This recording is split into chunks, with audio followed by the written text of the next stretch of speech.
প্রথমে এই পবিত্র ভারতবর্ষকে আর্থিক আমাদের শেষ করতে হবে। কতদিন পর্যন্ত শেখ হাসিনা দেশের মাটিতে না আসবে, আমরা সংগ্রাম চালিয়ে যাব। জয় ভারত।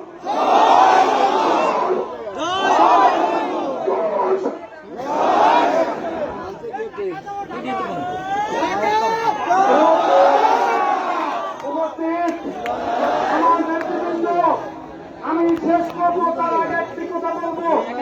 আপনারা